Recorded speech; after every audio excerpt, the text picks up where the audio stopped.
Boa noite, pessoal. Sejam bem-vindas e bem-vindos à nossa roda de conversa em celebração ao Julho das Pretas e ao Dia da Mulher Negra Latino-Americana e Caribenha. Nós não poderíamos estar mais bem acompanhadas do que com essa roda de conversa que começa agora. Hoje é um dia muito importante para reafirmar a importância da construção de espaços que ampliam, que nos relembram, que nos reforçam a voz de mulheres negras no Brasil e no mundo.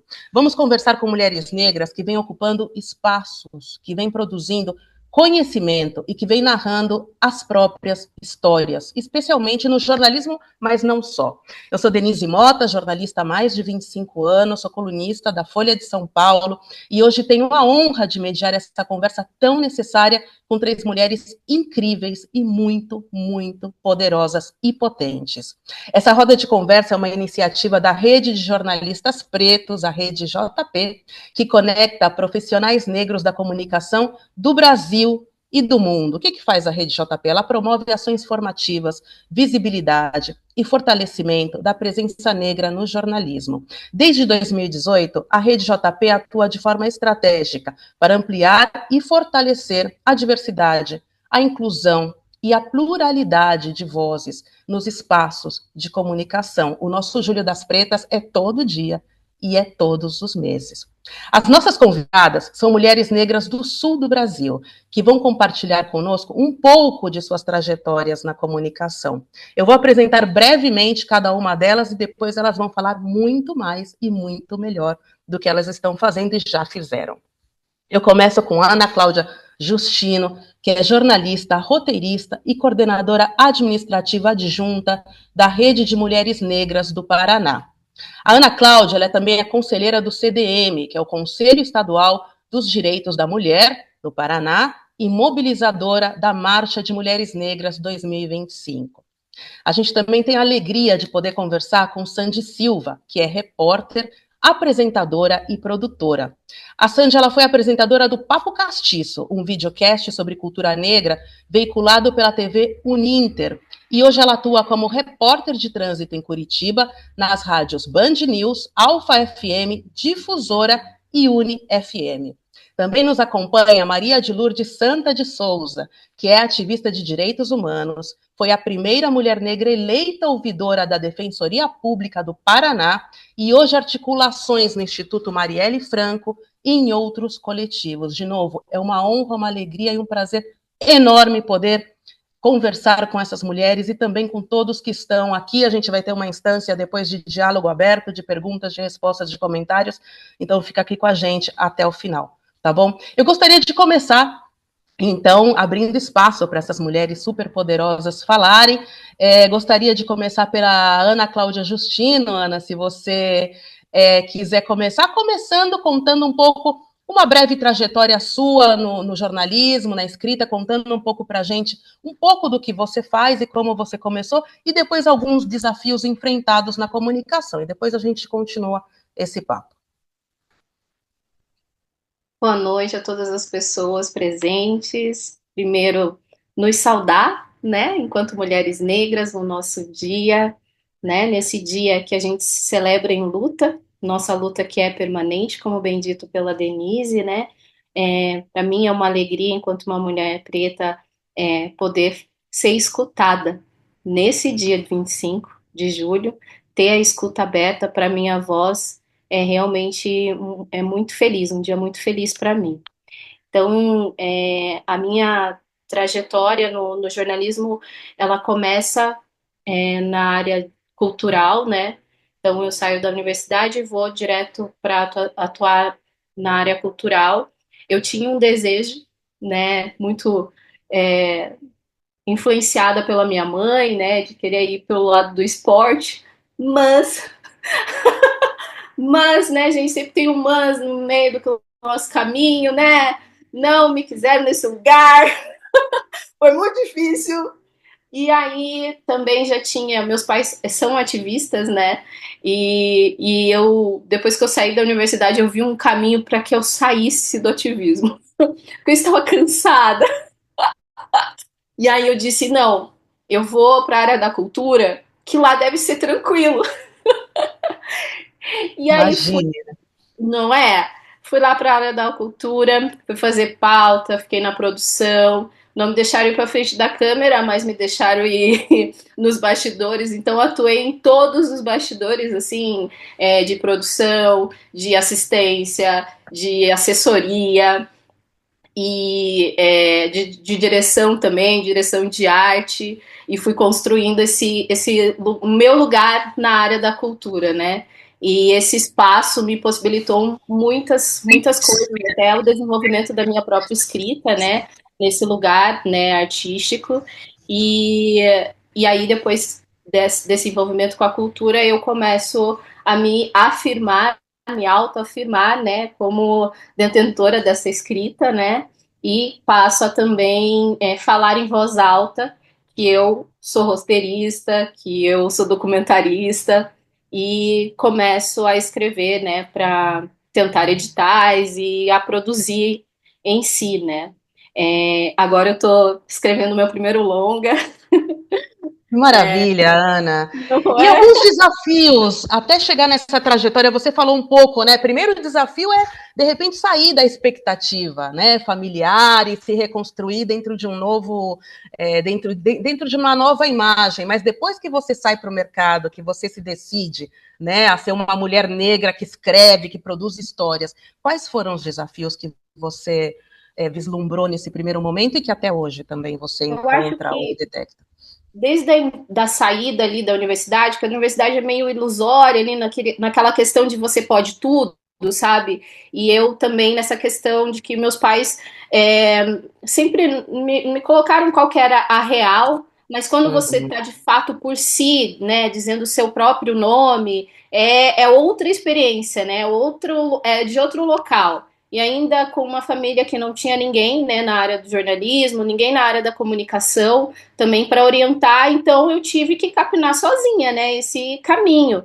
E assim, eu comecei a sentir as dificuldades no último ano, né, do curso, que é como você está indo, está começando a ser indicado, né? Você vai vendo seus colegas sendo indicados e nada aparecendo para você. E não tem basicamente nada de diferença entre você e o seu colega, né? Então, essa foram as primeiras dificuldades que eu senti, assim, né, enquanto pessoa negra, que aí você faz a correlação, primeiro, da não inserção comercial, inserção social, né, que a nossa área, ela depende bastante disso, né, de você conhecer quem conhece, e aí você vai vendo, Sim, né, sim. O capital social, né? O famoso capital social. como é importante para um jornalista criar esse, não é um network, né? Porque não basta você ter um número de telefone da pessoa que conhece o fulano, você tem que ter uma interação com ele, uma articulação diferenciada com ele, né? E é uma relação mesmo. Então, até você criar essa relação, eu lembro muito que eu tinha uma professora que ela falava assim: olha, vocês vão poder dizer que são jornalistas daqui a 10 anos. Aí eu contava, ficava contando, agora falta 9, agora falta 8, agora falta 7, sabe? Porque tinha que chegar esse meu momento também, né? De realmente ser conhecida na praça com o meu nome, Ana Cláudia Justino, né? Então, esse impacto, esse foi os meus primeiros impactos, sabe? De ver os meus colegas ascendendo sem muita dificuldade. E eu tendo que bater em cada emissora, em cada rádio, para tentar mostrar que eu sabia fazer alguma coisa, sabe? E, obviamente, fui conseguindo oportunidades com pessoas que eu estreitava a relação. Então, a minha trajetória foi muito costurada por pessoas que eu fui conversando, me relacionando, participando, para poder conseguir desempenhar meu papel enquanto profissional de jornalista, sabe? Foi muito assim nesse lugar. E aí estamos aí, né? Então, aí. E, Ana, a gente vai falar disso mais tarde, né? Com a Sandy, com a Santa. Qual é a diferença entre trabalhar com hard news, com cultura, com tudo que você trabalha e ir para a escrita de perfis? Né? Porque disso a gente vai contar, vamos fazer um pouco de suspense, mas só perguntar a diferença do que você esteve trabalhando recentemente na sua trajetória. O que acrescentou a sua trajetória? Olha, é um deleite, né? Porque factual é agora, aconteceu, tem que fazer e é muito quadrado, né? É uma receita, né? E É. essa O que, quando, escrita. onde? Oi? O que, quando, onde, né? Como, porque, É, o famoso 5, né? sim, sim. E então essa receita ela tem que ser seguida para ser, que a gente tem que saber o que aconteceu. Aconteceu e já terminou? Não, não terminou? Ah, então vamos continuar a averiguar e é isso aí, né? Pauleira. Agora, quando você está numa escrita, eu fico viajando, sabe? Eu entro no mundo da pessoa, aí eu começo a ver qual que é a ambientação da pessoa, por que que a pessoa repete tais e tais palavras. Então, assim, para mim é como se eu vivesse uma outra vida por um tempo, sabe? Por um tempo determinado ali. E o jornalismo ele tem isso, né? Tem um momento do impacto da nossa voz ali, da troca, da entrevista.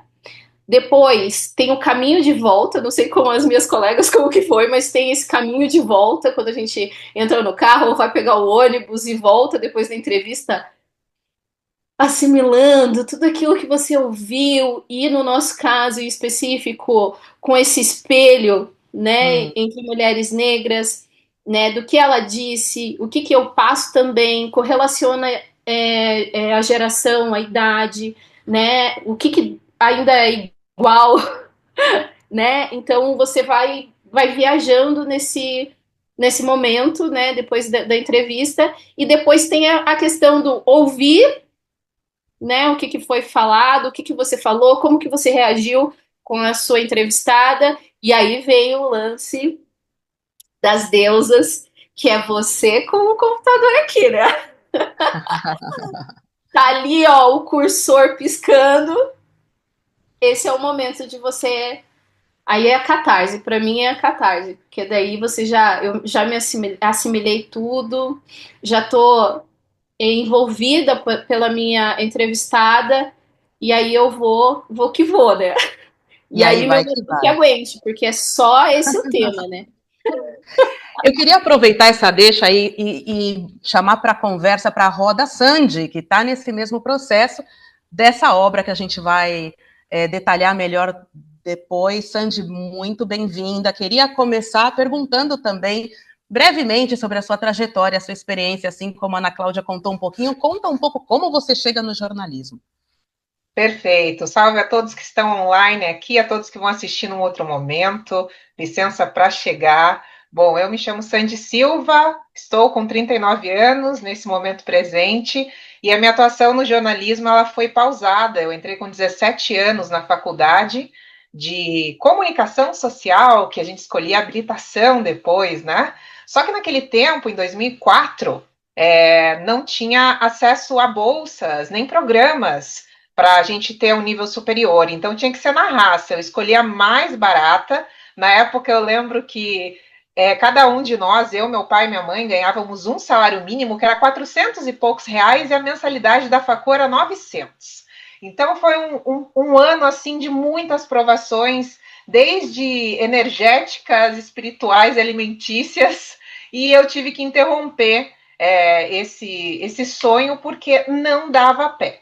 Então, eu falei, o que eu posso fazer que eu consiga falar com as pessoas, estar no meio do público e eu possa pagar?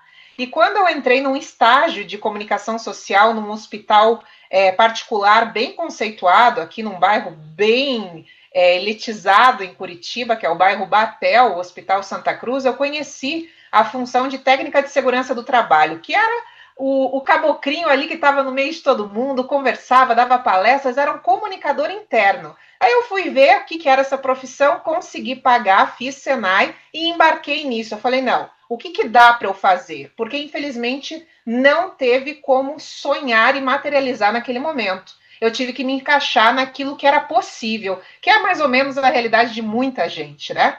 Então, eu fiz 15 anos dentro da área das indústrias, trabalhei em grandes multinacionais, e a minha carreira ela parou quando eu decidi não morrer. Por quê? O Covid veio, não tinha vacina, eu peguei 2 vezes consecutivas e foi uma questão muito peculiar. Aí, como estou aqui, nesse momento presente, falei, lembra aquela faculdade, Sandy? Vamos lá fazer, né?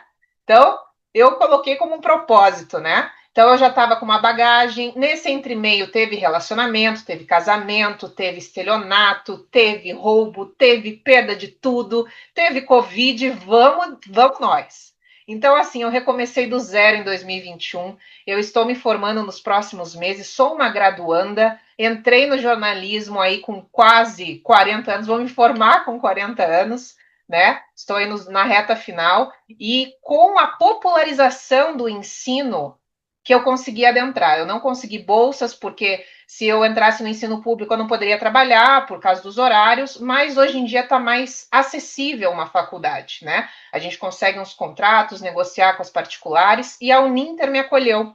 E quando eu cheguei na faculdade, nos 3 primeiros meses eu já estava dentro de congressos, eu já estava sendo uma estagiária do grupo deles, me foi concedido um programa de cultura negra, e eu batizei de Papo Castiço. E ele está na grade até hoje da TV Uninter. Eu fiquei 2 anos lá, não dá para ser mais estagiária mais do que isso, né?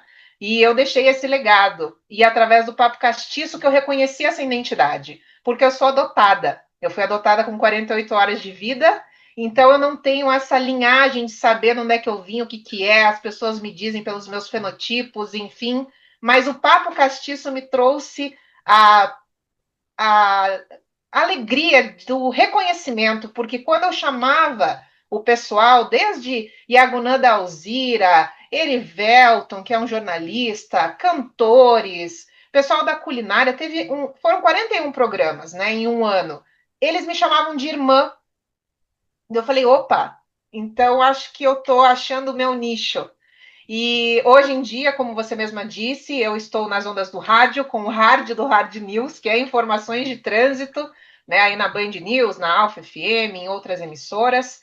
E essa trajetória foi desta forma. Eu tive que fazer o que era possível, colocar o sonho no bolso, viver os desafios da vida, que todos nós temos, sendo por recortes étnicos ou sociais, me prumar, não morrer e decidi atuar no jornalismo. Então, hoje em dia, é mais ou menos isso que eu faço, essa trajetória para chegar até esse momento presente aqui falando contigo. Então, eu honro todo mundo que, para eu chegar aqui, para pegar essa caneta para escrever esses perfis, ou estar na frente desse computador, quanto suor, quanta enxadada, quanta privação, como diz o meu falecido querido avô Onofre, quanta maçã raspada na minha boca, né? Então, eu honro muito agora poder estar aqui para ser ouvida, para que vocês estejam conosco e a gente poder seguir. Vamos nessa. Maravilhoso, Sandy. As escrevivências, né, das quais a gente vai falar um pouco mais daqui a pouco. E esse trânsito, né, para usar um pouco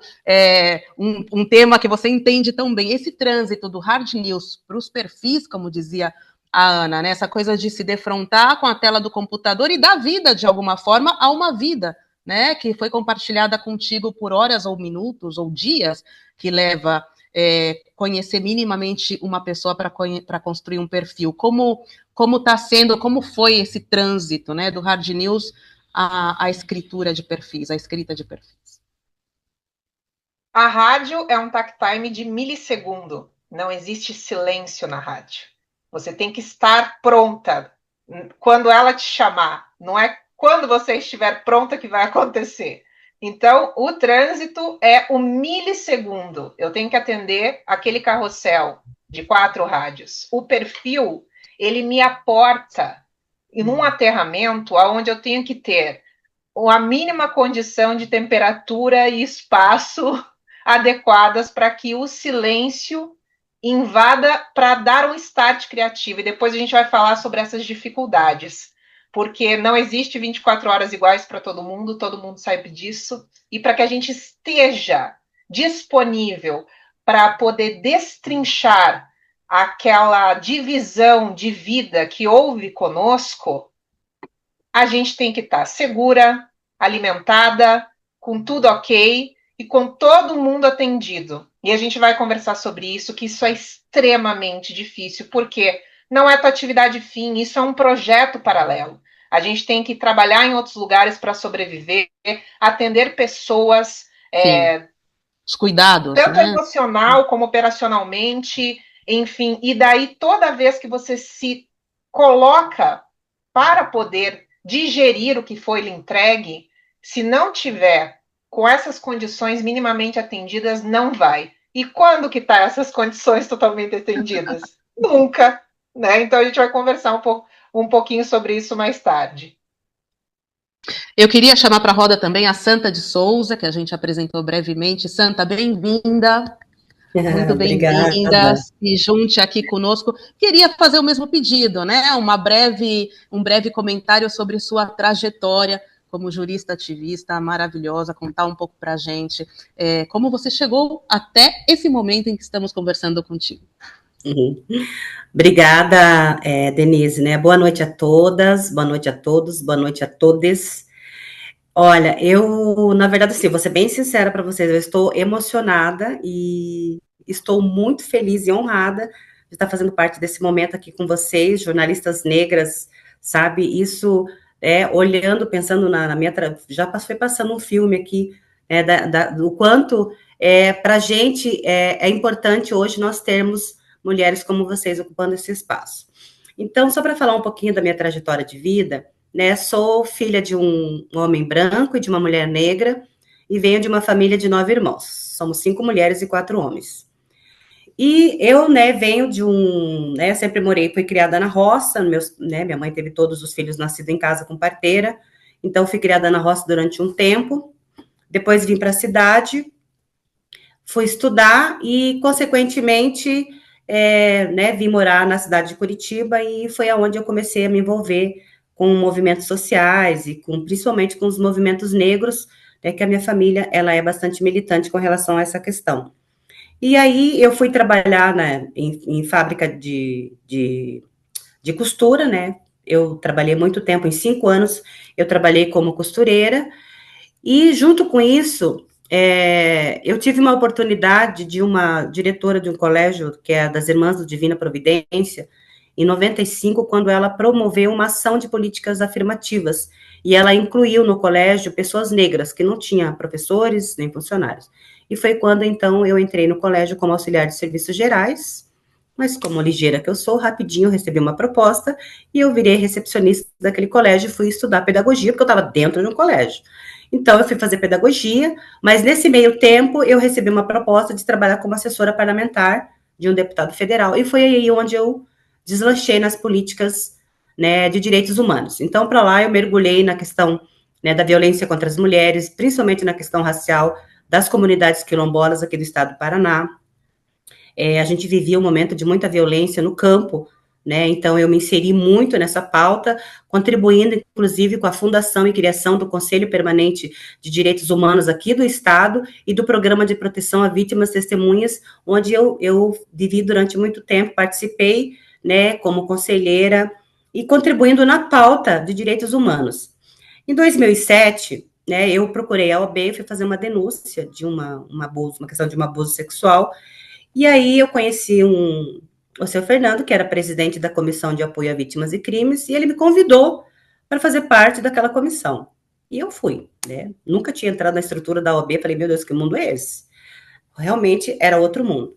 Mas ali eu entrei, né, ficava muda, entrava muda e saia calada, até entender aquele universo, e ali também fui conhecendo essa estrutura do mundo jurídico e fui me apaixonando. E aí a pessoa aqui também decidiu fazer, obviamente, fui fazer direito. Então, foi a partir daí que eu me envolvi mais no mundo jurídico, né? Dentro da academia, eu tive a oportunidade de pesquisar sobre as mulheres negras no espaço de justiça, porque eu percebi que eu estava finalizando a minha graduação e eu pouco conhecia mulheres negras nos espaços de justiça. Então, eu fui pesquisar, e foi uma pesquisa maravilhosa, né, onde eu fiz pesquisa de campo. E, paralelo a isso, né, então, eu ainda continuava como assessora parlamentar, mas em 2011, o estado do Paraná não tinha defensoria pública. O Paraná foi um dos últimos estados do Brasil a criar a defensoria pública. E aí, então, a defensoria foi criada em 2011 e teve o primeiro concurso para defensores, para servidores, e também existia um movimento muito grande no Brasil para a criação das ouvidorias, das defensorias públicas para poder contribuir com, né, os movimentos sociais nas estruturas. E aqui no Paraná, ainda que a Defensoria Pública ainda não tivesse nomeado os defensores, né, naquele momento, o coletivo dos defensores decidiram criar a ouvidoria. E foi então quando, né, eu assumi como a primeira ouvidora geral da Defensoria Pública do Estado do Paraná em 2013. Foi uma indicação de uma lista tríplice, né, que é da sociedade civil, e daí o Conselho de Direitos Humanos indicou a lista tríplice, e dos 3 eu acabei sendo a escolhida naquele momento. Então, acho que foi um momento de muita riqueza para mim, de muito aprendizado, de uma experiência muito, né, presente, de você contribuir com a construção de uma estrutura jurídica para atender uma população que, historicamente, não tem acesso a essa justiça. Então, isso é uma transformação muito grande, e eu tenho isso como, né, inclusive eu estou aqui dentro da Defensoria Pública, gente, só para vocês terem uma ideia, aqui no Batel, viu, Sandy? Porque estou num evento que daqui a pouco eu vou descer, vou receber uma homenagem aqui da Defensoria, então eu estou juntando, né, os dois, né, a live, e depois já desço para o evento. Mas, assim, junto com isso, eu queria só falar de uma coisa que para mim é muito importante também, da minha trajetória, que foi a contribuição para a implementação das políticas e ações afirmativas aqui no Estado do Paraná. A Universidade Federal foi a terceira do Brasil também a instituir as políticas de cotas, né, isso em 2004. Então, a universidade tinha 33 alunos negros, a partir das primeiras concursos, primeiras bancas, né, primeira implementação das cotas, a gente passou a ter quase 1.000 alunos negros. Então, foi um momento de muita transformação para o nosso país, principalmente no Paraná, onde a universidade, ela passou a ser enegrecida, né, e aí veio junto com isso, né, o que a gente chama do mercado de trabalho, de muitos profissionais que, a partir das cotas, puderam acessar a educação. Então, que se formaram como profissionais, jornalistas, médicos, dentistas, advogados, professores, pedagogos, enfim, engenheiros. Então, assim, eu carrego isso com muito orgulho também no meu coração, né, porque quando a gente consegue, hoje, olhando para trás, né, de 2004 até 2025, são quase 20 anos, eu consigo perceber a transformação, a mudança que isso trouxe dentro daquela instituição, e para nós negros, né, hoje, a nível de Paraná e principalmente a nível de Brasil. Quando eu fiz pedagogia, gente, não tinha uma literatura de mulheres negras, tampouco de pessoas negras. Então, hoje eu falo, eu me formei em 2001 em pedagogia, hoje nós estamos em 2025, olhar para trás e perceber a produção que a gente tem de mulheres negras. E aí, quando eu estou aqui olhando para vocês, porque eu estou olhando para vocês, e aí eu falei, meu Deus, uma jornalista da Folha de São Paulo, a outra não sei aonde, eu fui ficando apavorada, falei, gente, olha só onde que eu estou, com quem eu estou. Então, eu sou muito grata, né, não posso deixar de falar da Cláudia Canone, que é uma inspiração, né, que eu acho que ela tem um jeito especial, assim, né? Eu acho que depois eu posso falar sobre isso, né, no segundo momento. Mas ela tem um jeito especial de envolvendo a gente, sabe? E quando você vê, você tá lá junto com ela. Então, eu acho que isso é muito legal. Mas eu tô muito feliz e muito honrada de estar aqui com vocês. E obrigada por essa oportunidade e parabéns por essa rede, viu? Porque eu tô encantada. Santa, a honra é absolutamente nossa. Falo em nome da rede, tô absolutamente certa de que é um momento emocionante para todas, né, para todos e para todes. Queria que você contasse um pouquinho para a gente esse momento também de ser entrevistada, né? A gente está dando só fazendo mistério um pouco, mas existe uma obra coletiva e você participou dessa obra. Como é que foi a experiência? Então, guria, vou ser bem sincera. Tava meio desconfiada, né? Aí a pessoa me liga e fala assim que tá marcando uma agenda comigo para fazer uma entrevista. Quando ela disse que ia fazer uma entrevista, né, para eu falar um pouco da minha trajetória de vida, eu comecei a buscar dentro de mim, eu fiz uma linha do tempo e voltei, né? Porque a gente faz isso, né? Eu voltei lá, né, com meus pais, onde eles moravam, onde eu nasci, e fui vindo, né? Mas eu bolei assim, tava tudo por data, inclusive. Falei, pronto, agora perfeita a minha entrevista. Aí, né, a Cláudia, foi ela que me entrevistou, Ela chegou lá em casa, disfarçada. Era no dia de Natal, inclusive.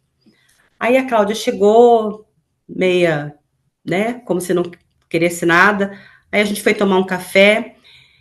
De repente, quando eu percebi, eu estava falando sobre coisas que não faziam parte daquele roteiro.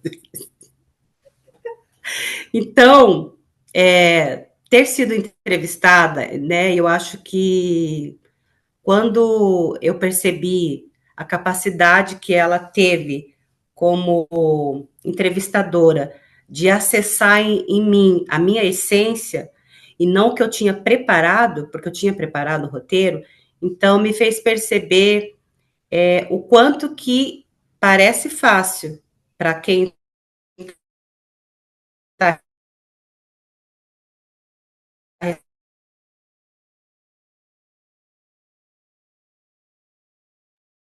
que vocês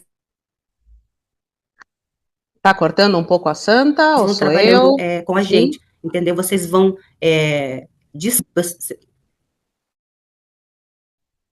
Oi, Santa, você tá ouvindo a gente? Tá cortando um pouquinho. cortou um pouquinho, mas Um agora tá normal pouquinho. para mim. Agora tá bem, agora tá bem. Uhum. Deixa eu só te interromper um segundo, aproveitando, só para falar aqui com o Vitor e com o Biraci, que vocês são muito bem-vindos, como dizia a Sandy, viu? Fiquem aí, não é um papo. É o Dia da Mulher Latina, Afro-Caribenha e da diáspora, mas os homens são bem-vindos e esse é um papo coletivo, tá? Não vão embora, não. Que venham mais, a construção é coletiva. Santa, Isso aí. desculpa, a Não, gente imagina, te devolve querida. a palavra. Então, eu acho que foi muito lindo e para mim foi mágico. Mágico de repente eu olhar para mim a partir da escrita de alguém que escreveu e me chegou de uma forma que eu não tinha me visto. Então, isso foi muito fantástico, foi maravilhoso e eu fico até emocionada, tenho vontade de chorar, porque eu não tinha visto aquilo em mim. E de repente eu falei, cara, mas é verdade, né? Como uma sensibilidade de percepção que eu não tinha. Então eu acho que ter sido entrevistada né, e depois ter tido a oportunidade de ler esse conteúdo, né? Porque vocês precisam para poder aprovar. Então me fez enxergar para além daquilo que eu mesma me enxergava, né? A partir da entrevista, eu me vi uma outra mulher também, entendeu? Então, eu acho que eu já estou imaginando quantas outras mulheres vocês entrevistaram e que também vai se enxergar dessa forma. É trazer aquilo que a gente nunca viu dentro da gente. Então, eu acho que para mim, foi especial. Essas nossas histórias, né, que a gente dizia no começo, a necessidade de contar as nossas próprias histórias, eu queria continuar essa conversa devolvendo para a Ana e para a Sandy, perguntando um pouco, né, aproveitando esse gancho que nos deixa a Santa, também a maneira como a gente se vê no jornalismo e que experiências no jornalismo mais marcaram vocês enquanto mulheres negras e que estratégias vocês têm usado para resistir e permanecer. Alguma coisa vocês já contaram para a gente, né, Sandy, Ana, mas podemos detalhar um pouco mais sobre isso, desafios e estratégias. Aí quem quiser começar é bem-vinda. Bom, vou lá, Ana. Vai, Sandy, venha, Sandy, venha, Sandy, venha. Então, assim, gente, o Papo Castiço é o que está no meu coração. Foi o meu primeiro programa, onde eu fui apresentadora, roteirista, batizadora do negócio. Papo Castiço, para quem não sabe dessa palavra, castiço, eu escutei numa música de Mateus Aleluia, que eu tenho no meu coração. E ali ele dizia, né, coisa castiça, coisa tão bonita, coisa faceira. Falei, então vamos nessa, papo castiço.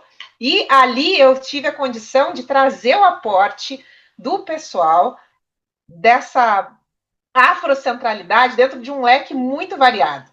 Teve gente que colocou restaurante africano aqui em Curitiba, tem os cantores, né, que vieram de todo quanto é canto e estão radicados aqui em Curitiba, como Rubia Divino, Janine Matias, Wes Ventura, depois vocês dão um Google aí nessa rapaziada fantástica, e a Guna Dalzira, né, nossa IA, que foi a primeira senhora aí, né, Baba Ialorixá, que tem o seu doutorado na Federal. Quando ela sentou na mesa, eu falei, meu Deus do céu, o que eu faço, para onde é que eu vou, né? É porque essa representatividade é muito linda, né? E as pessoas, elas nunca foram acolhidas por seus pares. Sabe como? Porque sempre as pessoas na comunicação eram editores, repórteres, pauteiros que ninguém se enxergava. Então, agora a gente está conseguindo trabalhar como pares, de compreender um pouquinho daquelas dores e sabores, mas também ter a abertura através dos olhos da alma, da tez, dos fenotipos aonde a gente se acolhe. E então isso é muito bacana. O que eu desenvolvo no meu dia a dia é acolher as pessoas como almas, independentemente dos seus traços fenotípicos, mas já exaltando isso para trazer para perto. Quando a santa fala assim, poxa, alguém vai contar a minha história. Gente, isso é extremamente íntimo. Imagina você tá lá no teu dia a dia, cumprindo suas atividades civis, vem uma moça, não sei da onde, não sei do que, com um caderno, um gravador, senta na tua frente e fala, e aí, bora conversar que eu quero contar a tua Natal, né, história. Sandy? E no Hã? Natal No ainda. Natal, gente, como é que faz um negócio desse? Né? Então, essa intimidade que o perfil nos aporta e nos aterra para poder parar um pouco a nossa vida civil de ambas, de quem vai trabalhar no perfil e de quem está contando a sua história. É feito um lapso temporal entre ambas, que uma desperta toda a sua essência e revisita locais que nem tinha parado para pensar, para poder colocar para você em palavras e depois você dedilhar e escrever isso. E a gente só conseguiu espaço, minha gente, por causa do jornalismo independente, além de ser pares. Porque a maioria das nossas perfiladas só nos recebeu porque a gente não estava representando nenhuma entidade oficial por causa de todas as dores e sabores já vividas, por entregar um material que algum editor reescreve, readequa e não é fidedigno àquilo que foi entregue. Então, a gente só conseguiu uma brechinha ali no canto daquela cadeira, perto daquela farofa natalina, como diz a santa, porque além de sermos pares, estamos com esse projeto de forma independente, né? Os desafios diários que nós enfrentamos, eu digo por mim, sempre temos que fazer tudo muito transparente, muito firme, muito acolhedor, porque uma das minhas dores vindo deste lugar é a hipersexualização. Por quê? O bom tratamento e a boa educação que eu dou às pessoas por onde eu passo é entendida pelos homens como uma outra via. Um bom tratamento para alguns homens, seja eles com poderio de chefe, pares ou inferiores no nível da operação, quando são bem tratados, no caso por mim, sempre levava uma conotação hipersexualizada. Então, isso para mim é a dor que eu ainda convivo no meu dia a dia, né? Parece que as pessoas não são acostumadas a serem bem tratadas, né? Os homens não são acostumados a serem bem tratados. Parece que sempre tem um viés de alguma outra coisa que é impressionante. Então, isso é uma das dificuldades que eu passo. Fora isso, a gente sempre tem que ser duplamente melhor a nível de sempre nos resguardar com tudo que é necessário, caso aconteça alguma coisa, a gente poder se defender. Isso cansa pra caramba também. Então, são esses dois pontos que eu posso levantar aí para a nossa roda. Agradeço. Ana, e você? Engraçado. Gente, a gente pode se intervir também, viu? Aqui é tudo uma roda de conversa, só para não ficar muito assim. Podem meter mão na conversa da outra. Aí, Ana, pronto, te deixo falar. Que eu achei legal que a Sandy falou, né, das recepções que ela teve, né, no trabalho dela, né, na criação dela, né, em si, né, do programa.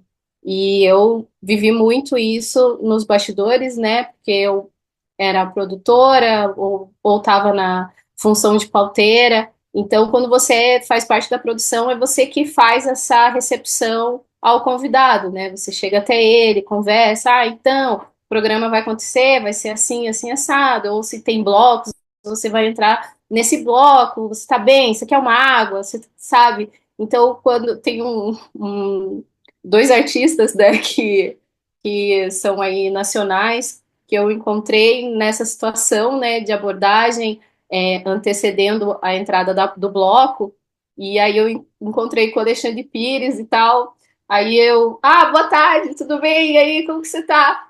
Ele para assim e fala, pô, a gente não pode se falar assim tão formalmente. Vem aqui, agora eu tô tranquilo para entrar nesse programa. E aí, no primeiro impulso, porque você tá ali correndo, né, pro programa dar certo e já tá no ar e não sei o que, eu levei um susto, eu fiz alguma coisa errada. Deus, se né, o diretor, né, saber de alguma coisa. Não, ele queria me dar um abraço, porque nós éramos dois pretos naquele corredor. E ele estava feliz que ele ia ser bem, ele sabia que ele seria bem tratado, porque a produtora era uma pessoa preta, né? A Alcione também teve a mesma reação, e nessa semana que a gente perdeu, né, a Preta Gil fez a passagem, eu tive uma experiência linda com ela, nesse lugar também do afeto, de se reconhecer, sabe? De irmã mesmo, sabe? De se reencontrar, né? Em um outro tempo, né? E como isso faz toda a diferença. Eu queria voltar um pouquinho, né, lá atrás, né, na minha construção, enquanto comunicadora, que o meu único sonho, eu falo que o meu único sonho foi me formar. Uma coisa que eu tinha desde pequena, o meu único sonho, assim, que eu ficava, ai, meu sonho, meu sonho, meu sonho, meu sonho, né? Então eu queria me formar. Quando eu me formei, gente, se eu fechar os olhos, eu consigo sentir o cheiro, eu consigo sentir tudo que eu senti na hora que eu peguei aquele canudo na minha mão, porque era meu sonho aquilo, sabe? E quando você começa a estar nesse espaço, né, literalmente, do profissional, você começa a ver as camadas do racismo mais intensamente, né? Porque você está realmente sozinha e precisando de grana, né? Porque aquilo se converte em dinheiro, né? E eu indo para os bastidores já tem um nome que é para não aparecer, né? Geralmente você também vai de preto quando você está fazendo alguma cobertura que é para não aparecer. E eu literalmente, gente, eu não existo. Eu não existo. No bastidor eu não existo. Então, quando eu tô com um entrevistado, que ele é o padrão, né? Que ele se configura no padrão, eu sou meramente a pessoa que vai colocar o microfone, ou que vai tirar o microfone, ou que vai passar uma informação, mas que eu não sou relevante, mesmo sendo a pessoa que está fazendo a ponte para que ele apareça, para que ele fale, para que ele tenha a escuta. Então, uma das dores, né, que eu posso dizer para vocês é essa questão de ser invisível, sabe? E eu lido muito bem com isso por ser uma pessoa retinta, né? E já lidar com isso desde muito pequena, né? Tenho relatos terríveis, assim, da época do curso de jornalismo, no sentido de o que você está fazendo aqui, né? Que esse lugar não é seu, e de você ir trabalhando isso, sabe? Eu acho que eu fui trabalhando bastante a minha escuta por conta de conseguir entender que as pessoas não iriam me ver, né? Então, ao invés de eu ficar perguntando para mim mesmo o que eu deveria fazer para que eles me olhassem, eu fui trabalhando a minha escuta. Então, a minha escuta ela é muito aguçada. A minha escuta, assim, ela é muito aguçada, eu observo muito, então por isso que essa oportunidade que a Cláudia nos deu de fazer esse livro, de escrever esse livro, para mim é essa coisa do estar no bastidor, né? Ser meio que invisível ali, mostrando alguém mostrando da história de outra pessoa, que com certeza eu entrevistei 3 mulheres retintas, né, e que eu me identifico muito e que fizeram história, assim como Santa, né, acho que não tem uma que não tenha uma história que não chame atenção, que a gente fique se perguntando, né? Eu sou coordenadora da Rede de Mulheres Negras do Paraná e quando eu conheci a Santa, é uma das fundadoras da Rede de Mulheres Negras do Paraná, estava lá no dia 6 de fevereiro de 2006, né? Falando sobre os impactos do racismo, né, Sandra? Né, Santa? E tudo isso, a gente, esse atravessamento que o racismo tem, vai de encontro com essa nossa construção, né? Porque escrever também é se atravessar. Porque por mais que você está falando de alguém, você, na sua escrita, você também coloca um pouco de você, né? Não tem como fugir. E aí, quando você vê outra guria preta falando, você fala, putz, isso aqui é bem parecido comigo. Nossa, isso aqui é bem o que eu passei também. Nossa, essa daqui é uma mais velha, mas não mudou nada, né? A trajetória tá ali igual, o caminho tá igual, sabe? Então, essa oportunidade que a Cláudia deu pra gente para mim, foi muito. Primeiro, de sair um pouco do bastidor, né? Só de estar falando aqui com vocês, e a Cláudia sabe disso, eu estou fazendo um grande esforço para estar falando aqui. E eu tô mais à vontade porque a galerinha tá com a câmera fechada. Então estou mais à vontade, estou rindo por causa disso. Mas hoje eu estou aqui pela Cláudia, pelo esforço dela, pelo empenho dela, por ela ter me chamado e por toda a generosidade que ela entrega sempre. Eu fiquei pensando também. Ah, sim, fala, Santa, fala. Não, eu queria só falar um pouquinho também, eu acho que, né, como experiência de ter sido entrevistada, na minha vivência, no primeiro momento, gente, para a gente que está sendo entrevistada é muito difícil. Difícil no sentido porque eu sou desconfiadérrima. E aí, quando a pessoa está te entrevistando, você não sabe o que ela quer saber de você, o que ela está buscando de você. Se quando você vai abrir o seu coração, se o que você vai falar, a pessoa vai entender e ela não vai te julgar também. Então, eu acho que é um desafio muito grande, mas no momento em que você está sendo entrevistada e você nem percebe que você está sendo entrevistada, sabe, eu acho que isso é um diferencial muito grande, né, desse livro e da proposta que vocês, jornalistas negras, trouxeram para nós que fomos entrevistadas como mulheres negras. Mas também tem uma questão da identificação. Porque quando eu sou entrevistada por uma mulher negra que é minha par, eu vou conseguir ter essa flexibilidade, né? Ao contrário, quando você é entrevistada por uma pessoa não negra. Então, a gente tem uma resistência maior. Então, isso também foi um facilitador. Mas, acima de tudo, é a confiança e a metodologia. E vocês estão de parabéns.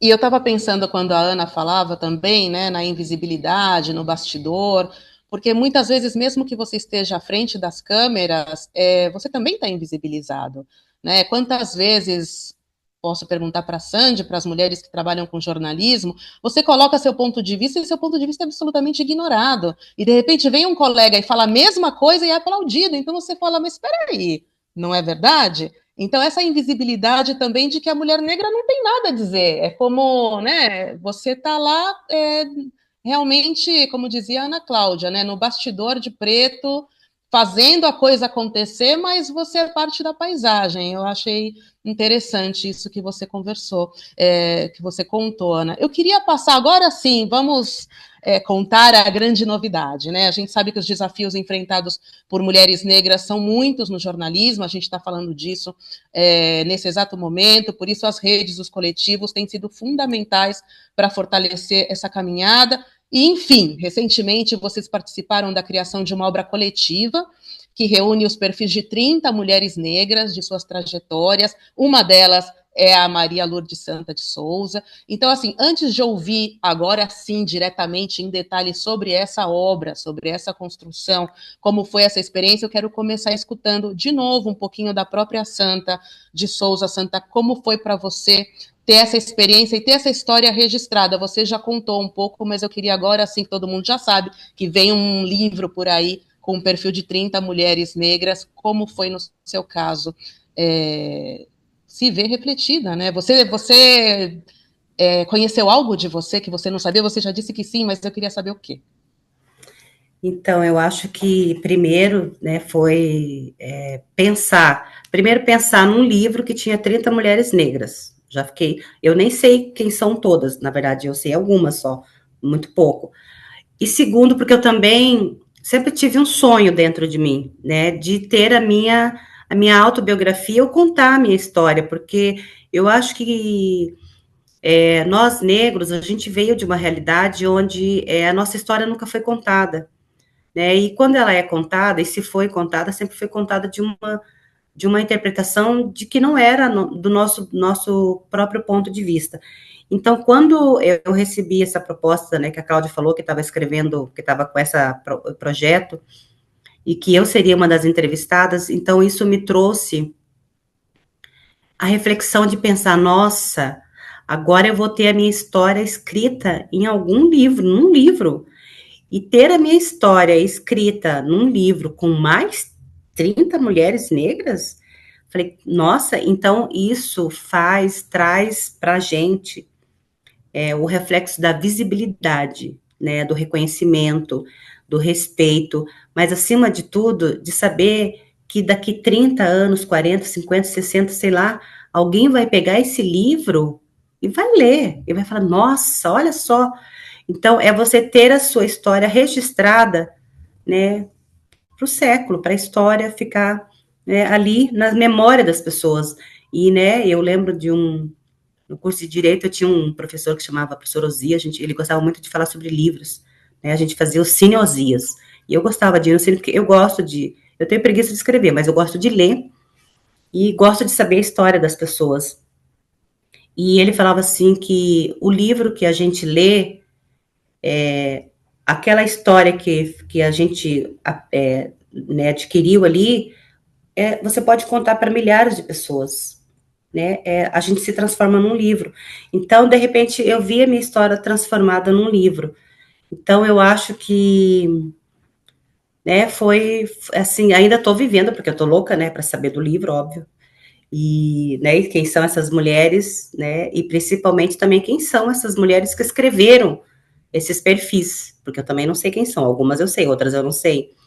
Mas é de você ter a sua história refletida. E quando eu li, né, porque a Cláudia trouxe para eu ler, e ela estava nervosa, se eu vou falar a verdade, tá?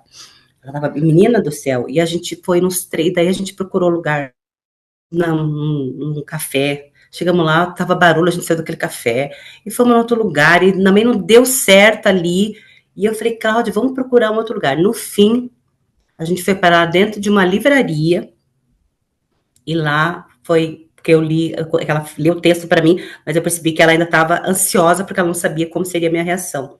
Então, quando eu né, o que ela escreveu, eu fiquei muito emocionada porque eu acho que tem uma parte ali que ela colocou, né, eu posso falar, né, mas foi quando ela falou da costura, entendeu? Então, né, a parte da costura para mim eu trabalhava de costureira numa fábrica com mais 50 mulheres, né? Não sei se vocês já tiveram essa oportunidade, mas nós éramos 50 mulheres tudo sentado, tudo em fileira, uma atrás da outra, e a gente não podia olhar para trás, então a gente só podia era ler produção, né? A gente produzia, quanto mais você produzia, mais você ganhava. Hoje eu entendo que aquilo ali era pura exploração. E um dos patrões lá, né, eles eram 2 patrões que nós tínhamos na época, ele ficava parado, era uma fábrica atrás, assim, cruzado o braço, e ele dizia que nós éramos burras de cargas, que a gente usava a mão e os pés e não usava a cabeça. E eu sentia muita raiva. Então, quanto mais raiva eu sentia, mais eu produzia, né? Óbvio, porque eu ficava com raiva e eu pensava assim, eu não sou burra de carga e eu nunca mais quero ser burra de carga na minha vida, porque eu entendia que ser costureira era ser burra de carga.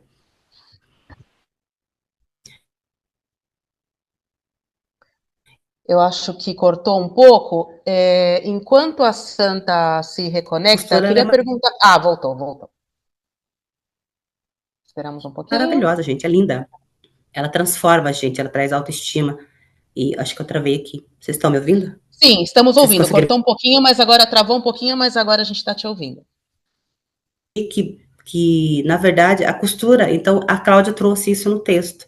Quando ela percebeu que, ao mesmo tempo que me remeteu uma coisa que foi ruim, ela transformou isso numa coisa maravilhosa, né? Essa percepção que ela teve, que ela trouxe isso no texto, né? Claro, outras coisas, mas eu me transformei até numa intelectual, que eu não sabia que eu era uma intelectual nesse texto. Eu falei, meu Deus, mas eu falei isso? Ela disse, falou. Então, eu acho que esse olhar atento, esse olhar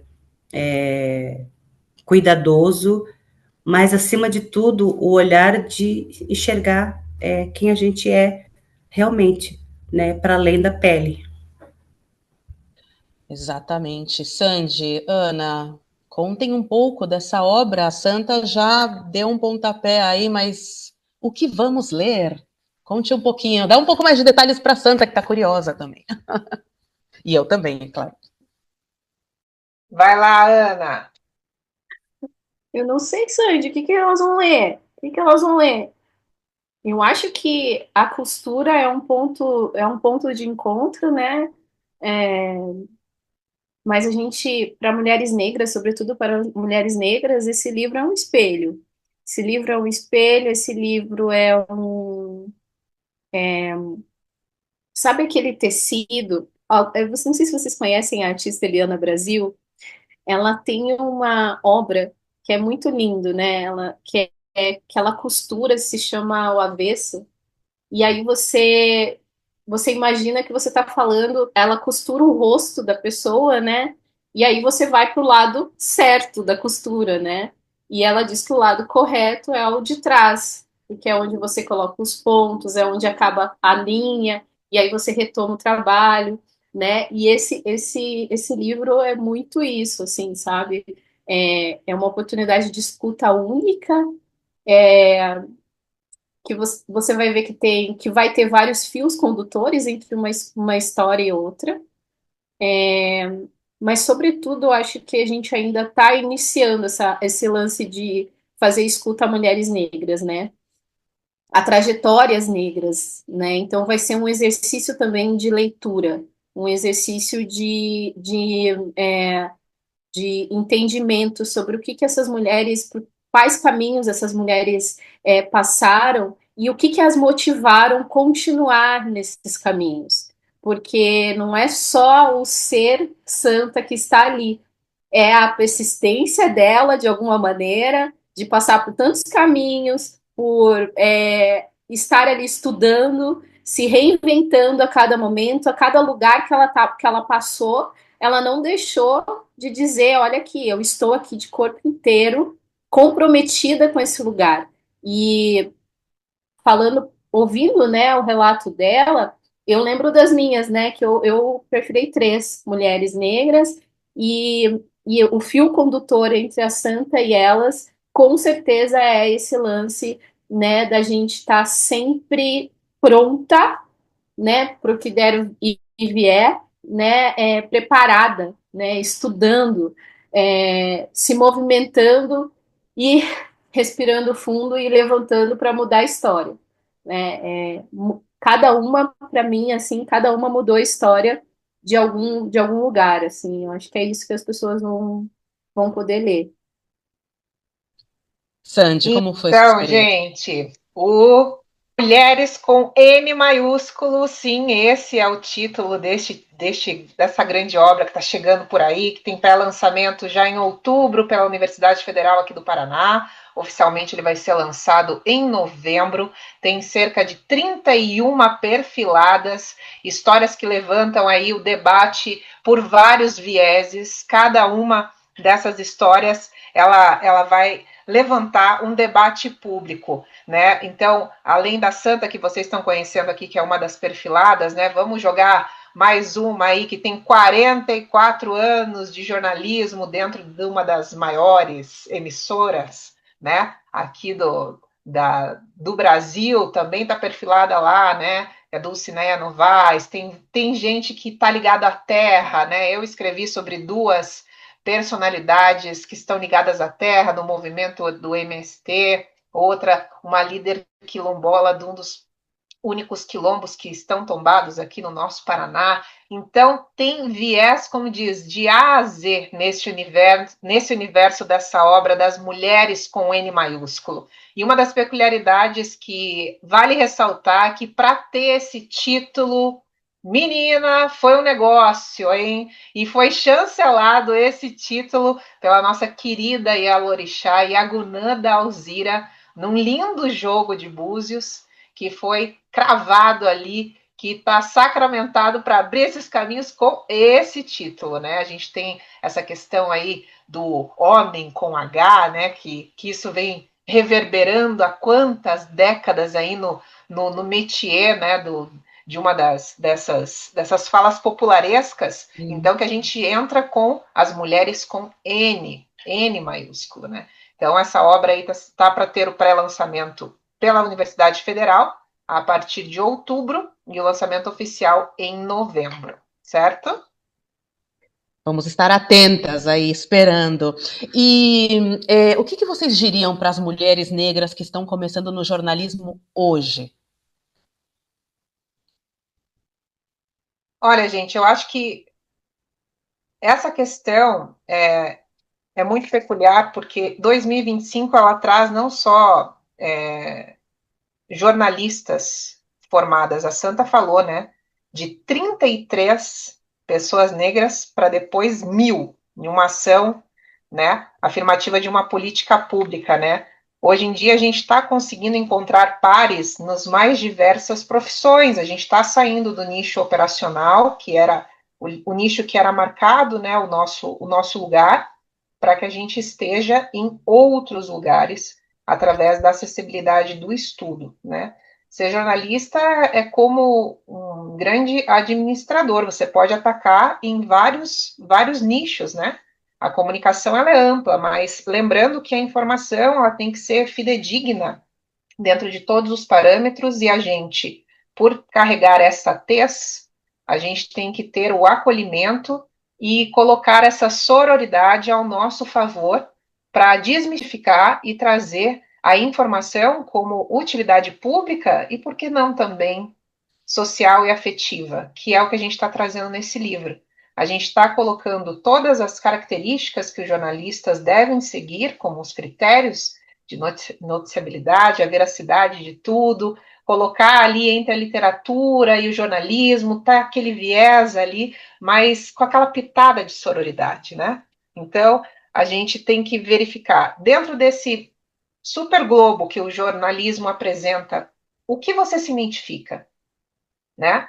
Eu tive que me adequar para aquilo que eu podia para depois correr atrás daquilo que eu sonhava. Então, isso é uma construção. Muitas vezes você não vai conseguir atingir, como diz o meu querido pai, né? Vai chegar ali na churrascaria, vai querer servir a picanha, tem que começar ali na linguiça, né? A gente tem que ir construindo os nossos passos e fazer a nossa verdade em cima do que é útil, bom e verdadeiro. Né? Eu acho que se a gente colocar essas três peneiras, a gente já garante um lugar ao sol para que a gente possa demonstrar que a gente chegou sim e a gente não vai estar só nos lugares operacionais, a gente vai estar aí para colocar muitas histórias em jogo e deixar registros muito bonitos de pessoas que nunca tiveram esse lugar e a partir de agora sim estarão aí à disposição, né? Tem que ir para cima, gente. Vamos nessa.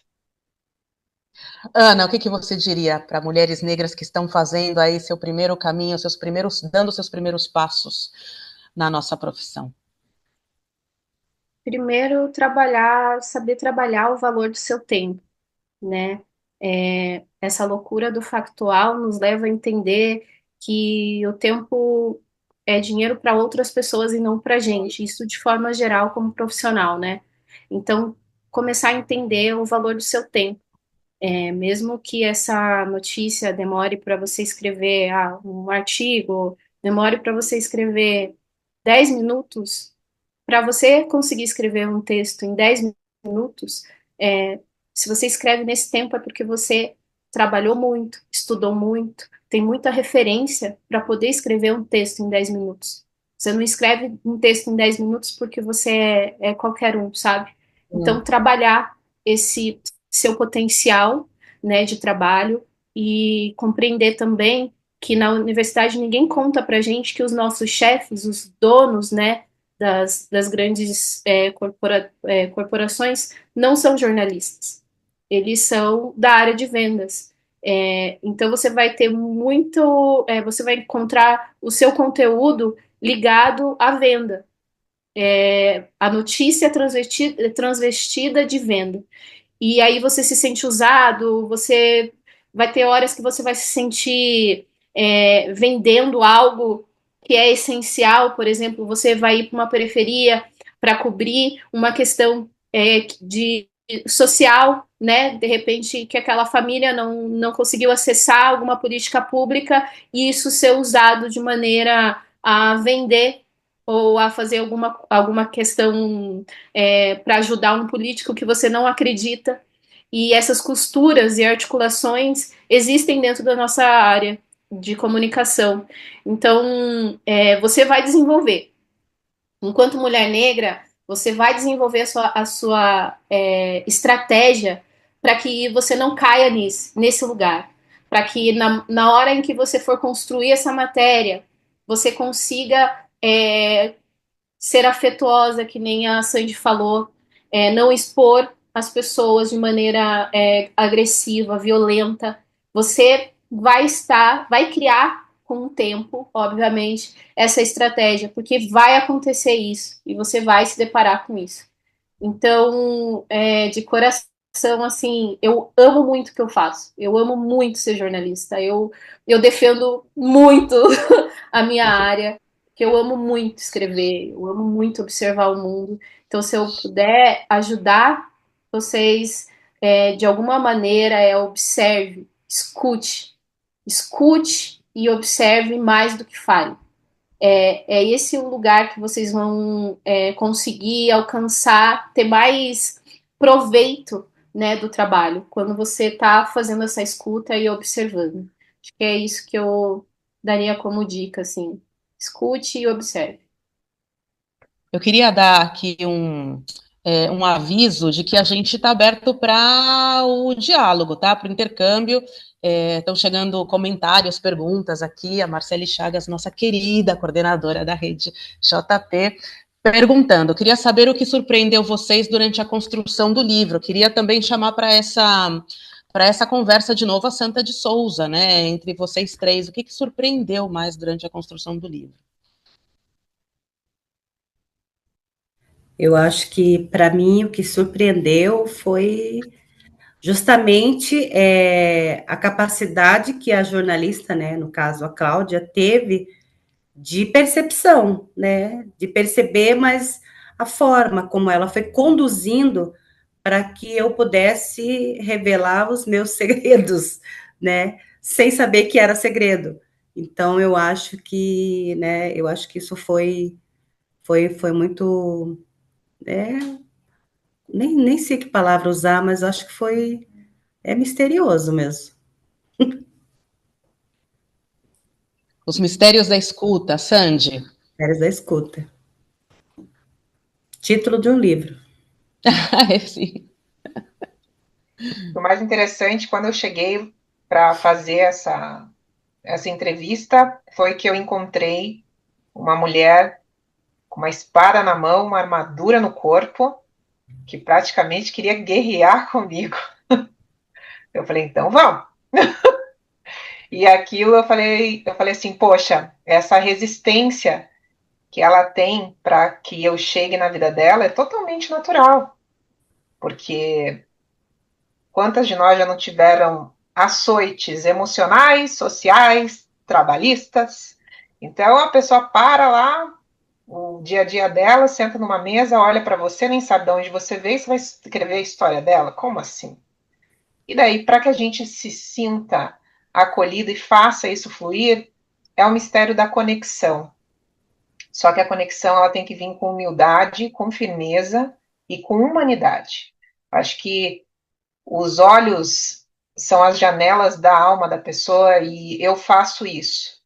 Eu olho dentro dos olhos das pessoas e eu começo pela conexão de falar: vamos nessa, vamos junto, vamos fazer uma coisa coletiva para ficar estampado para quem quiser ver. Afinal de contas, até hoje não tem esse material. Eu preciso de você e eu quero que você venha comigo.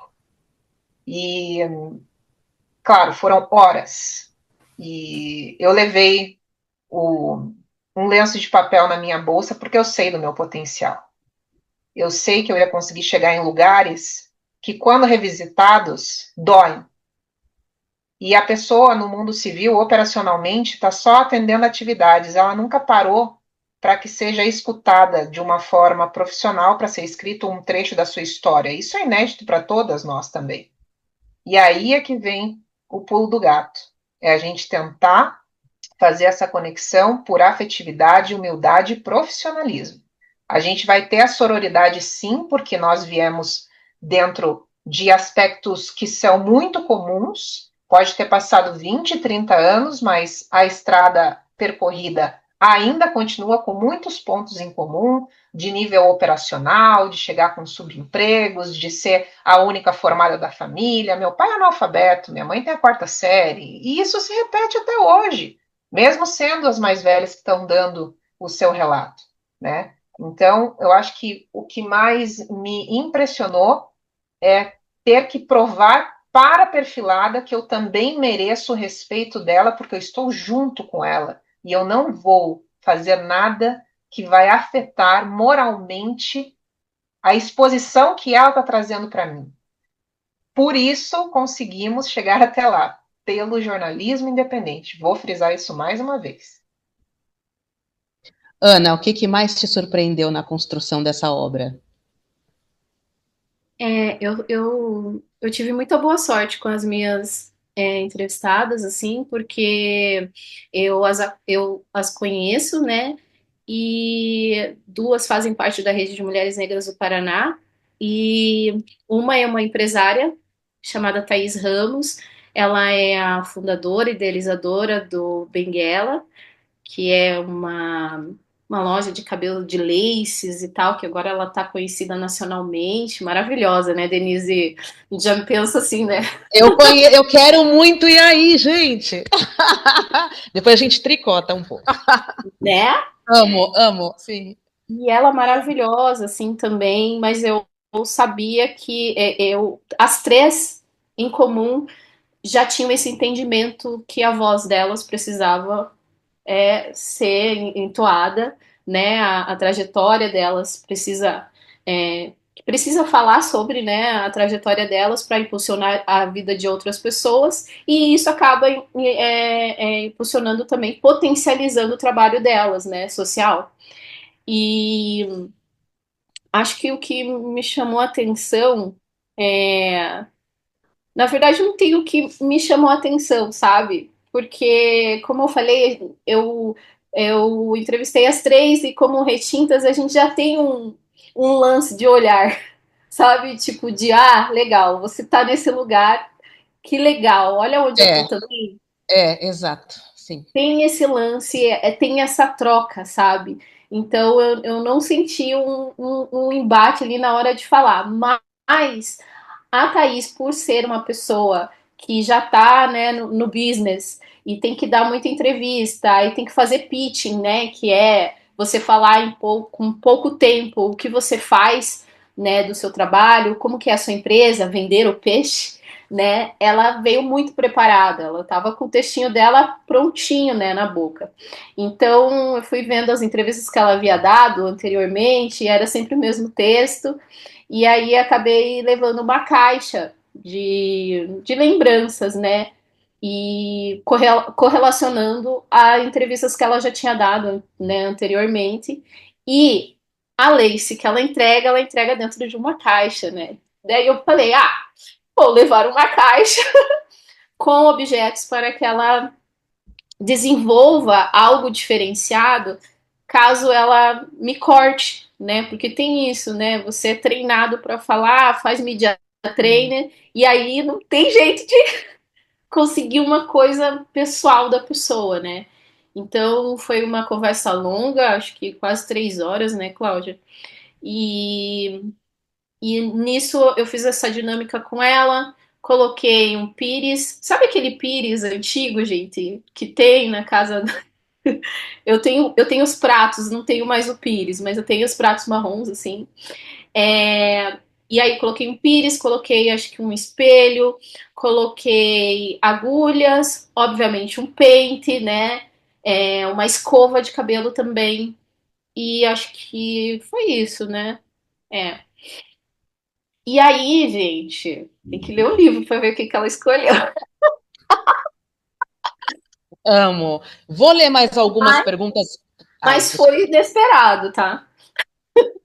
foi o inesperado. Vou ler algumas perguntas, porque a gente já está com 1h15 de conversa, e eu acho que sexta-feira de noite, né? Vamos, para que todo mundo tenha a sua resposta, aí só ver quem gostaria de responder. A Milena diz assim: boa noite. Eu gostaria de saber como se destacar e acessar o mercado. Eu vou me formar no próximo ano e meu maior medo é não conseguir entrar no mercado, que está cada vez mais difícil.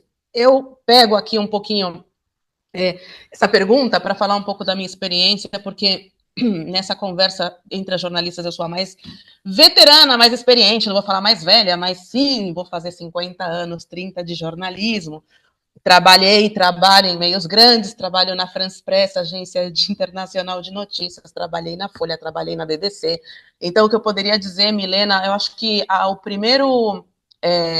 o primeiro conselho que eu te daria é não descartar absolutamente nada. Quando a gente está começando nesse caminho, todas as portas que se abrem, elas são bem-vindas para a gente trabalhar e fazer isso que a Ana dizia, né?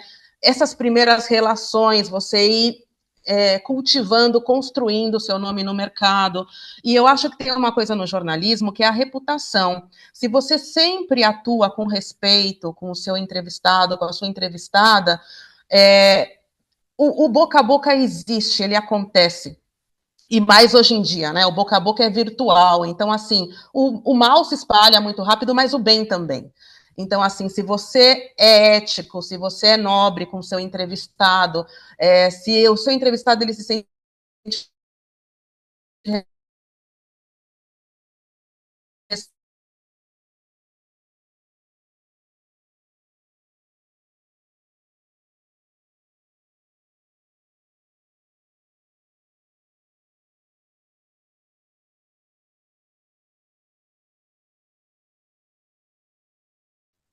Travou só para mim? Sim, sim. Travou para mim Não, também. ela travou para mim também, né? Enquanto ela volta aqui, gente, eu Agora já vou. voltou. Ela voltou? Não sei se o vídeo vai voltar, porque se ela não tiver voltado, ela caiu de novo, né? Enquanto isso, voltei. ah, tá. Porque eu Voltei, a tava falando que se conexão. você não tivesse voltado, É aí eu ia cessar a pedir para elas conexão. irem falando, aí depois você volta. Mas você voltou Eu a acho tempo, que você leu meu pensamento. Vamos lá. quer cestar a conexão, não, rapidinho para as meninas falarem. Não, só isso, construir um caminho ético, né? Como dizia a Sandy também, quebrar essas barreiras, escutar o seu entrevistado e ser sempre fiel a você mesmo. Mas assim, o mercado ele tá ruim mesmo, né? Agora jogando papo reto, assim, ele tá super complicado, com remunerações baixas. Então, acho que é muito importante esse caminho que a Sandy e a Ana estão falando do jornalismo independente, mas também não fecha portas, né? Porque a carreira se faz, o caminho se constrói caminhando.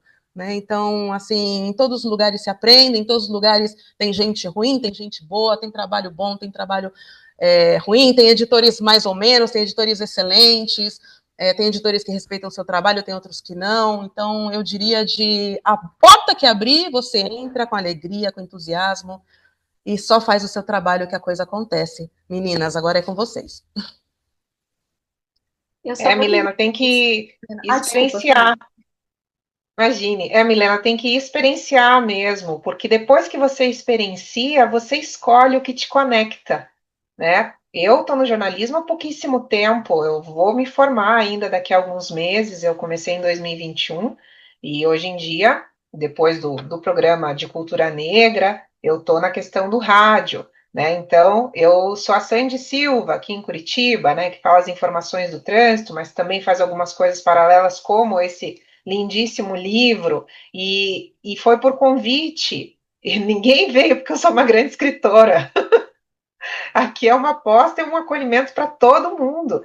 E depois disso, a gente vai vendo, né? Primeiro, experiencie, abrace tudo e entregue sempre com muita energia, com profissionalismo, com leveza, com boniteza que a gente sabe fazer, para depois você poder escolher o que te conecta mais. Porque o jornalismo vai em muitas nuances, né? Na voz, na produção, na escrita, na imagem, tudo junto, na internet, em emissora aberta, emissora fechada. Então, hoje em dia tem um leque muito gigante. Então, eu sigo nessa da Denise, né? Claro que a experiência que ela tem, não tenho nenhum dedinho, mas como uma garota aqui que está te olhando virtualmente, experiencie, saboreie, faça, depois escolha. Milena, o que eu diria para ti é que o seu caminho vai te encontrar. Você querendo ou não, o seu caminho vai te encontrar. O jornalismo, ele é muito interessante porque você vai vendo o que se repete. O que se repete na tua escrita? O que se repete na sua oralidade? O que se repete nos seus trejeitos, sabe? E isso é muito legal, porque fala muito mais do que a identidade. Você vai mostrar suas referências, e como uma mulher negra, você vai mostrar os seus ancestrais junto contigo. E são poucos os que conseguem fazer isso com excelência. Então, não fique com medo, tá? Vai dar tudo certo. Você só precisa ser você. Não se afaste de quem você é, porque ser você é o que vai te dar o diferencial dentro dessa área. Porque, como eu disse lá no começo, existem várias receitas para que você entregue o seu trabalho dentro do jornalismo. Mas a tua escrita, a tua oralidade, seus ancestrais, só você tem. A tua referência é só sua. A maneira como você vai abordar é só sua. O bastidor, como que você recebe os teus entrevistados, como que você recebe na reunião de pauta, o que que você coloca nessa reunião de pauta. O caminho vai te encontrar. Isso é, isso é certeiro, tá? E boa Bom, sorte. obrigada, gente. Tô aprendendo muito com vocês hoje, só gratidão mesmo. Tô absorvendo aqui todos os ensinamentos. Olha, leio duas perguntas mais e aí, se vocês estão de acordo, a gente fecha, tá? A Larissa, ela diz assim, parabéns pela proposta da atividade, está sendo muito produtiva. Obrigada, Larissa, obrigada por estar aqui com a gente. Minhas questões são, como que as vivências como pessoas negras influenciam na escrita das pautas culturais? Acho que isso a gente falou um pouco, mas podemos retomar brevemente. E como separar a nossa vivência, afetividades do trabalho, que precisa aparentar isenção. Isso a Ana em algum momento comentou aqui. Como a Ana falou, não tem como não deixar a gente transparecer na nossa escrita. Mas e quando isso não pode acontecer? Acho que eu vou pegar a última. Vamos cada uma pegar uma pergunta, né? Para não estender, então? Para ir Eu, encerrando. eu pego essa última aqui, porque como eu escrevo o roteiro, a literatura, eu acho que isso também é uma questão de você estar exercitando, tá? No seu dia a dia. Você vai saber quando você está aparecendo demais. E a função do editor é justamente essa, sabe? De te mostrar o que é relevante. E quando você está em dúvida, se faça essa pergunta, né? Por que você está fazendo essa entrevista? Por que você está fazendo essa matéria? E aí, e se afastar, né? Porque esse é o nosso papel. Nosso papel é observar e escutar, né? Se você apareceu no texto, tem alguma coisa errada ali. né? Porque esse não é o objetivo, principalmente se for uma questão factual, né? Então você tem que fazer esse exercício. Primeiro do porquê que você está escrevendo essa matéria, para onde vai, qual que é a ideia do briefing, né? Desse trabalho. E aí você conseguir se afastar. Sempre mas é um exercício, tá? Não é uma coisa que você vai escrever hoje e já vai dar certo. É um exercício mesmo. A escrita é um exercício. A comunicação é um exercício. E nós somos pessoas que vão absorvendo coisas durante todo dia. A gente aprende alguma coisa, a gente revê alguma coisa e aprende de novo, né? Então essas nuances é que vão dando características para o nosso texto. Mas, de fato, você sempre tem que fazer essa reflexão, né, sobre o porquê que você está escrevendo e por que você apareceu nesse texto. Também é interessante você fazer essa reflexão. Não sei se eu te respondi isso. Sandy, você quer comentar algo? Que você faz hard news, né? Como você dizia, que tem que estar pronta quando a coisa acontece.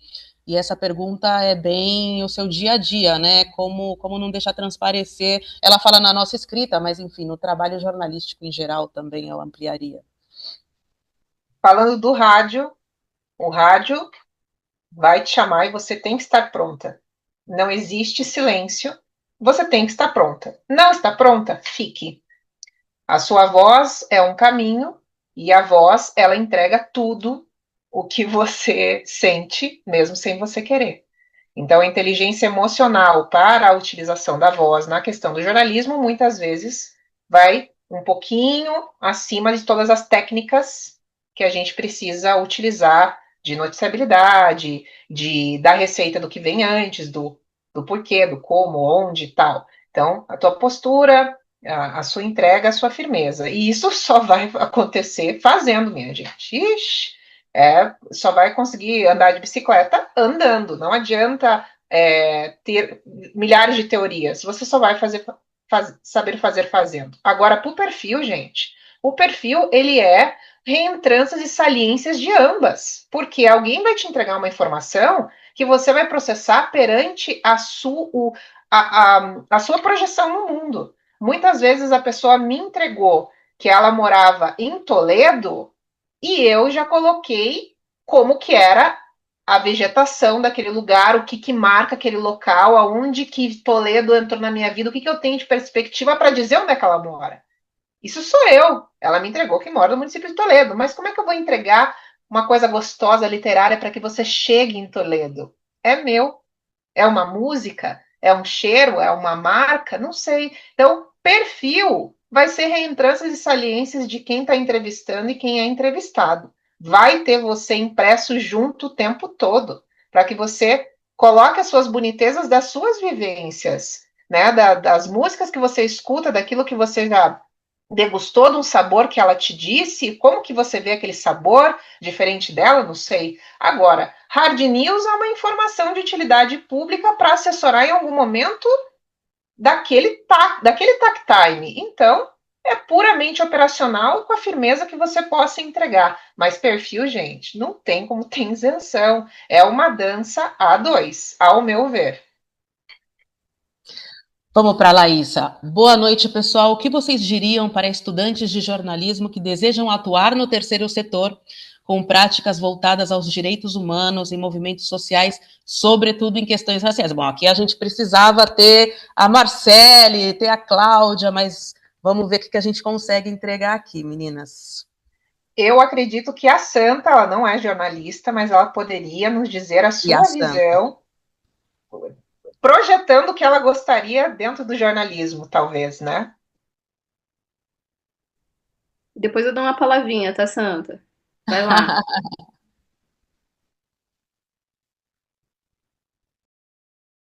Tem que ativar o áudio, Santa. Você tá... Desculpa, aí, pronto. Agora sim, agora. Eu penso que, na verdade, assim, ela é estudante de jornalismo, né? E assim, eu que não sou do mundo, do universo do jornalismo, eu gosto, porque o jornalismo, ele traz para a gente as informações, né? E aí, de várias formas. e trazer as informações, inclusive, né, fala sobre a questão de saúde, fala sobre como a Sandy falou da questão do trânsito. Eu adoro ouvir a questão do trânsito todo dia, porque pelo menos assim eu vou desviando os caminhos. Mas eu acho que tem uma questão da identificação, né? E você também vai encontrar alguém que vai te inspirar. Quem que está te inspirando nesse momento que vai fazer com que você queira ser como aquela jornalista, né? Estou falando de mulheres em especial, mas eu acho que a inspiração, né? Procure referências de jornalistas, de mulheres que você vai se identificando. Então eu acho que isso também faz um diferencial na vida da gente.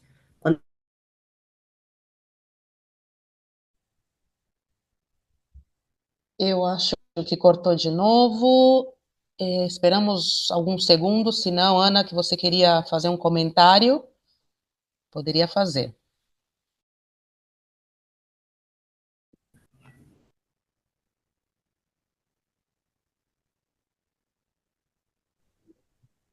Ela não voltou, né? Bom, enquanto ela não volta, eu tenho conhecimento da Rede de Mulheres Negras do Paraná por meio da minha trajetória dentro da cultura, né, no estado, e fico sabendo que lá abriu uma... Ah, a Santa voltou. Vai lá, Santa. Acho que travou, né? Travou aqui. Aí eu não sei o que vocês ouviram, o que vocês. Né? Eu acho que assim, como estudante, né? Eu não sei se você conseguiu me ouvir, mas é importante que você busque pessoas que você possa se inspirar. Que a partir dessa inspiração, você também vai encontrar, né, aquilo que você se identifique, que você goste, que vai te levar, né, ao local, né, do jornalismo que está dentro do seu coração, entendeu? Mas acima de tudo, siga coração, siga intuição e siga sinais. Super obrigada, Santa. Ana. Então, como eu ia dizendo, eu me encontro com a Rede de Mulheres Negras do Paraná por conta desse trabalho que eu venho desenvolvendo há mais de uma década, né, na área do jornalismo, e aí, por isso que eu até falei para a Milena que o caminho encontra a gente, né, porque os meus pais são ativistas, eu nasci num berço onde eu estava ali nas costas do meu pai, visitando as periferias aqui do estado, para falar sobre direitos, para falar sobre garantia de direitos, e aí, num determinado momento da minha vida ali, acho que 2021, eu canso, né, de fazer cobertura só para a cultura, porque para mim era uma coisa muito efêmera, eu queria uma coisa que mexesse mais com o meu coração, e aí, literalmente, eu vejo a vaga para atuar na Rede de Mulheres Negras do Paraná, que é uma organização sem fins lucrativos, né, que visa implementar e ampliar, né, os direitos para a população negra, em especial para as mulheres negras. E aí eu vejo isso como um sinal, né, como a Santa bem disse, né, para estar atenta, né, ter sabedoria para estar atenta nesse momento e retomo esse trabalho do ativismo, mas agora atuando enquanto jornalista, né? E o que eu diria para você é que eu amo muito o que eu faço, né? Então, assim, não vai ser o segmento que vai definir o seu sucesso, né? Então, eu assim, não, não vou dizer para você não seguir o terceiro setor, mas que ele realmente é um lugar estável, sim. Mas o que não é estável dentro da comunicação, né? Então, mas o que eu diria para você, assim, que da mesma maneira que tem um editor, né, numa empresa, no terceiro setor também tem as pessoas que acreditam nos seus segmentos, que acreditam nas suas correntes sociais, que, sobretudo, lidam com articulações políticas e todo texto, toda fala, todo empenho que você tiver para preparar essas pessoas que estão atuantes no terceiro setor tem reverberação e tem consequência, sobretudo política. E quando a gente está tratando de política, a gente está falando de sanções mesmo, sabe? De, por exemplo, você pega uma organização e uma palavra errada, uma estada, uma presença errada, pode definir sim que aquela organização não consiga mais, sei lá, potencialidades ali de conseguir uma emenda, por exemplo, de conseguir um edital, porque tudo isso é feito com articulações, né? Felizmente, o terceiro setor entendeu a importância da comunicação dentro das ações da organização, tanto para construir projetos, manter projetos, entender quem a organização é dentro da OSC, entender o seu organograma de coordenação. Tudo isso está sendo reconhecido há bem pouco tempo. Então, a estrutura que você vai encontrar é uma outra estrutura que antigamente não se tinha, tá? Então, um comunicador dentro de uma OSC, hoje em dia, ele é valorizado no seu conhecimento, né?